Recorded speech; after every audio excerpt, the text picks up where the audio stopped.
Here we go. Sweet and Sassy Show podcast. This is episode number 13.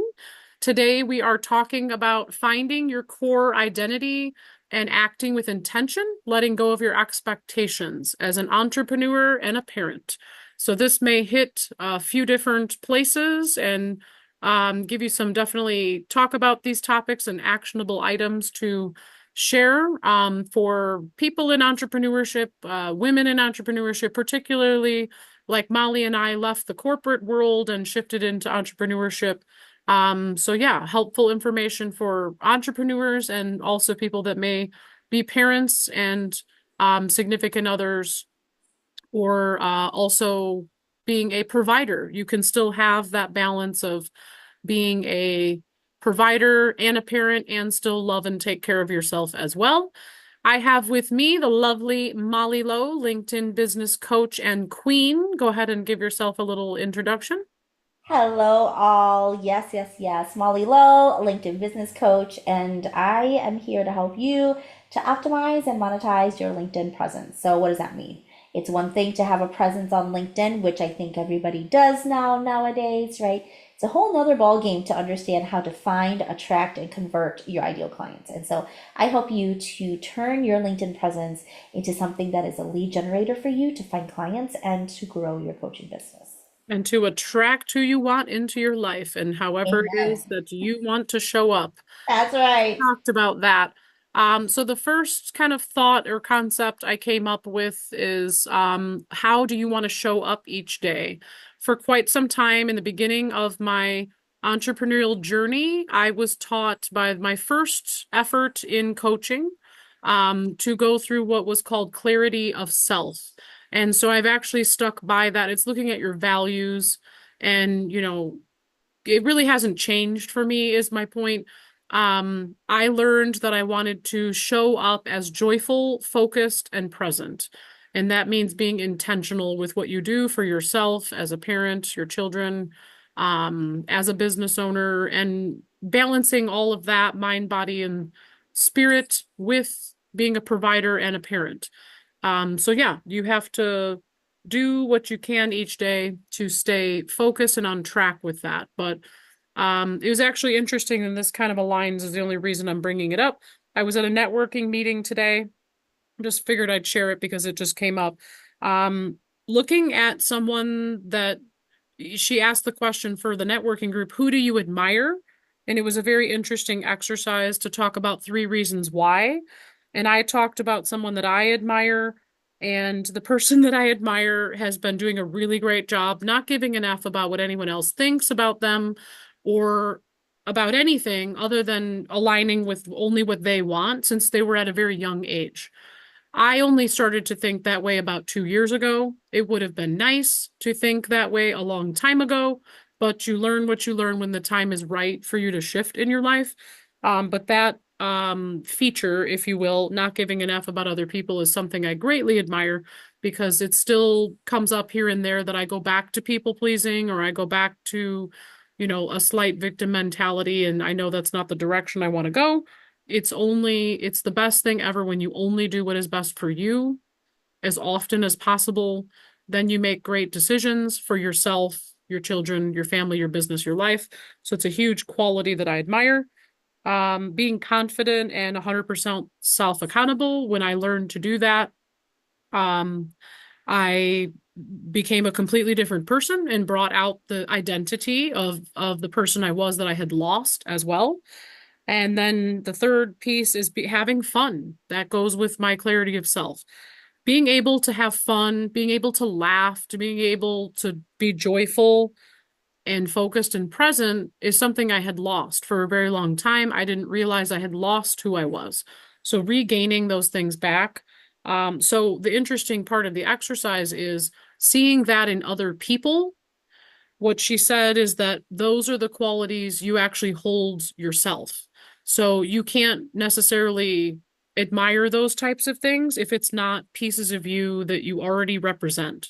That was the interesting part of the exercise. So, three qualities of a person you might admire, you actually do hold those things within yourself as well. So, I found that very interesting. So, wherever you want to go with this part? How do you want to show up each day or wherever you want to go with this, Molly? Yeah, I love that. And that's so I love that exercise so much, and on that being more of like a self-reflection, right? Like you wouldn't be able to admire that if that's something that you don't hold in yourself, right? So that's fantastic. I love that. Really Thank cool. you. Yeah, that's very spot on for that. And you and I were just sharing that, right? Like I was just saying that it's coming up on the new year, y'all. Right? My New Year's resolution never changes. My New Year's resolution and that sense of identity and self is to be happy, healthy, and wealthy in that order. And I think that that intention as a business owner is so important because the happiness is really tied to the mindset, which Jen, you are like the person for that. And I do believe that happiness is a choice. It's a perspective that you get to pick, Totally. right? It's the narrative that we tell ourselves. It doesn't mean that our external circumstances isn't going to be challenging, but it's how we perceive it and how we show up to navigate through that. And then of course as a mom, the same thing. Like I think it would be so I don't know. I feel like I would be lying to myself if I didn't say that my children's happiness was one of the most important things for me, right? And so it's the all of that intention of why is it that happiness is so important to me? And I think a big part of that is just like you had mentioned, like you had lost certain parts of you along the way. I feel like happiness to me very similar. I could share that similar journey of like people pleasing was huge. I mean, for me, it's people pleasing is a part of my culture. It's a part of the gender stereotypes that was expected of me as a daughter and a wife and a daughter-in-law.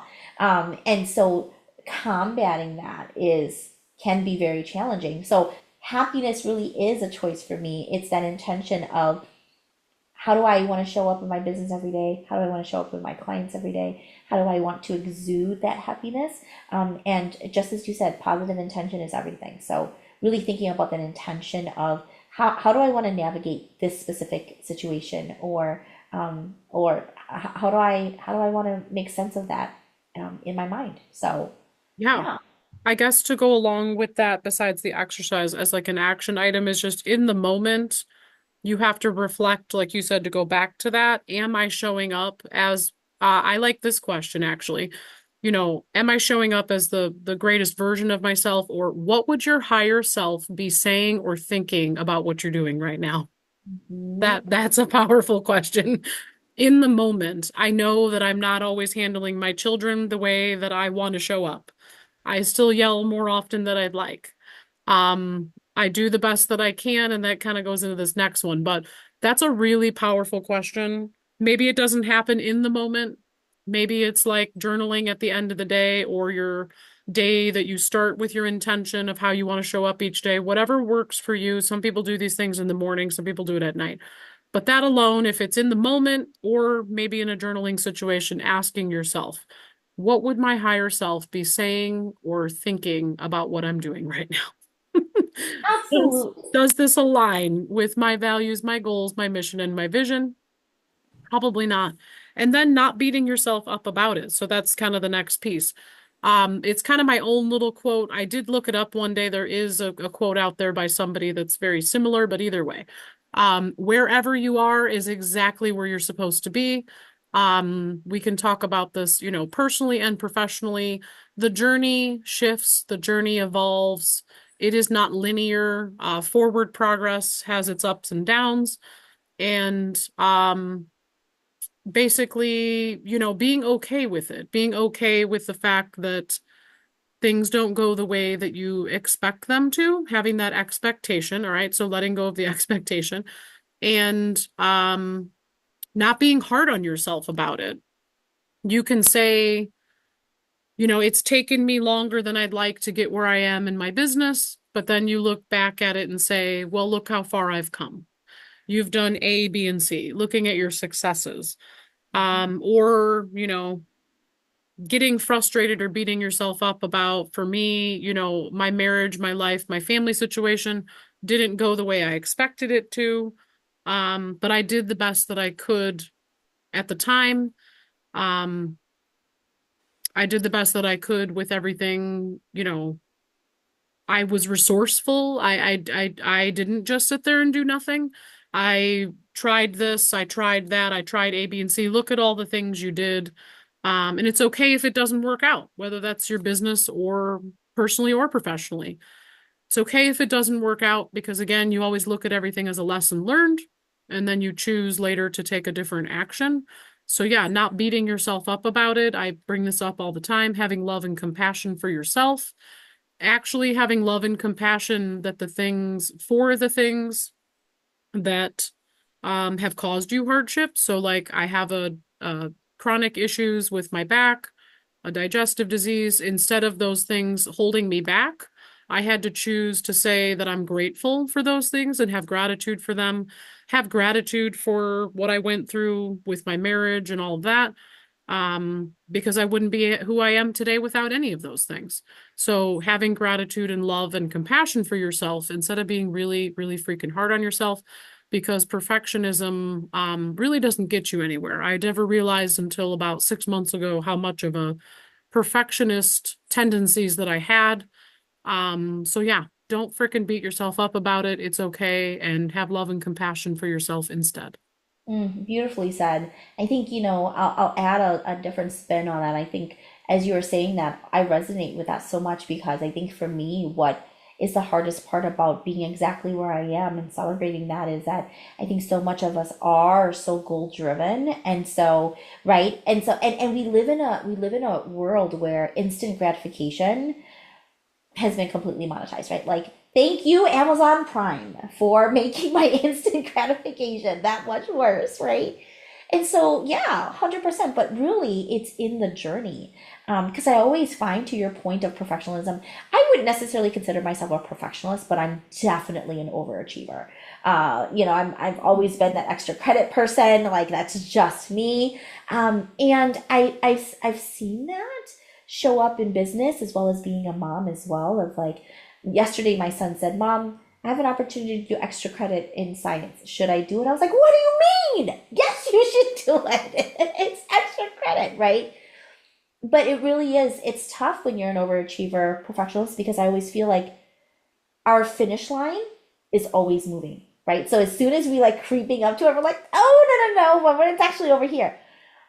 And just like you said, the more that we can embrace our journey and actually be grateful for what we're experiencing, for whatever it is, Yeah. it does make it that much more impactful and memorable. It really is the journey because the destination will always change. It will always change.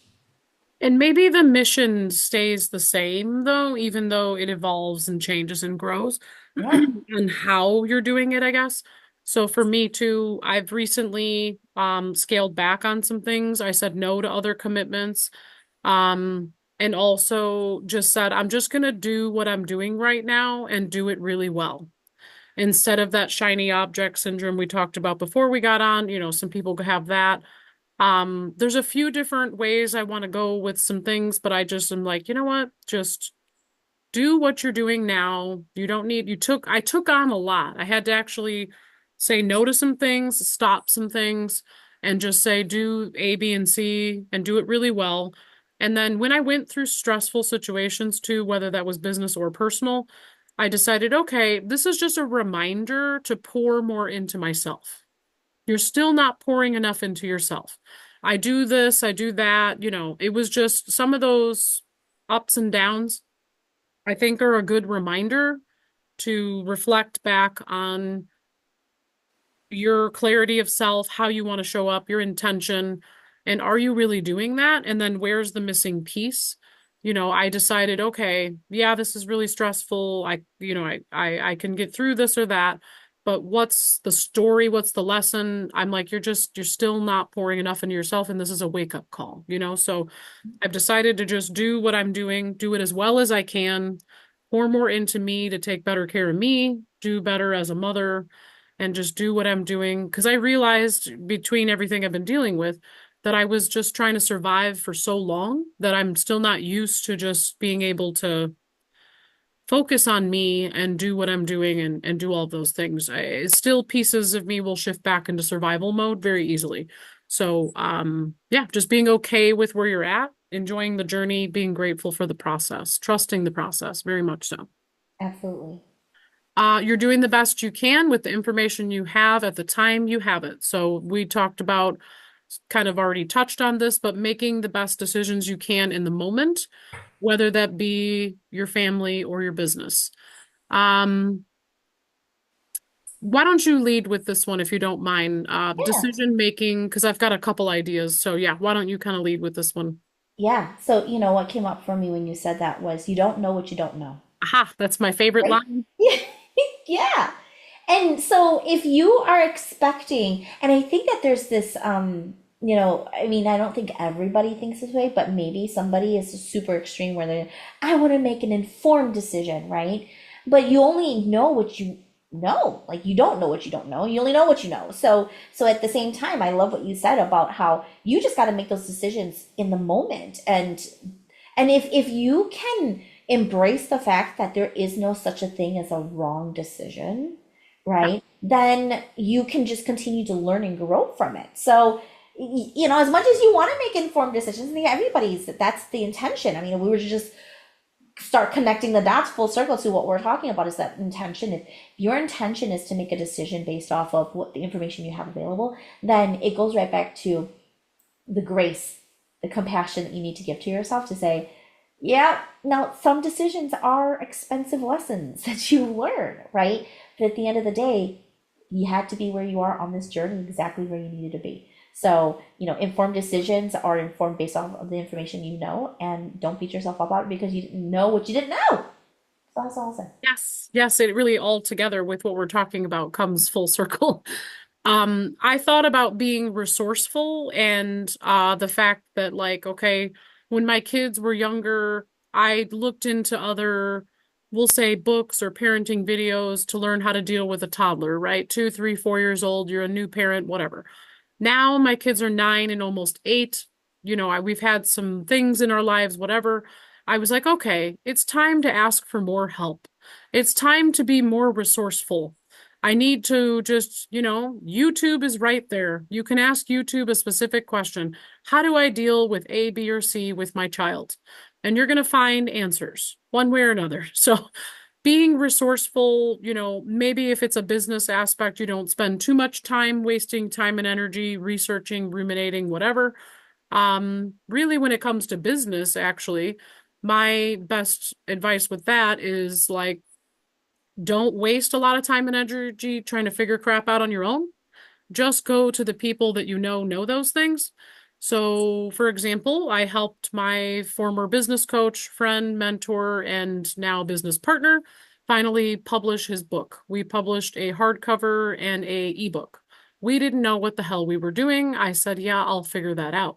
So, when we did first started off, I met with 3 different publishers and editors. 30-minute meeting, no cost, learn what I could learn and understand the process to help him.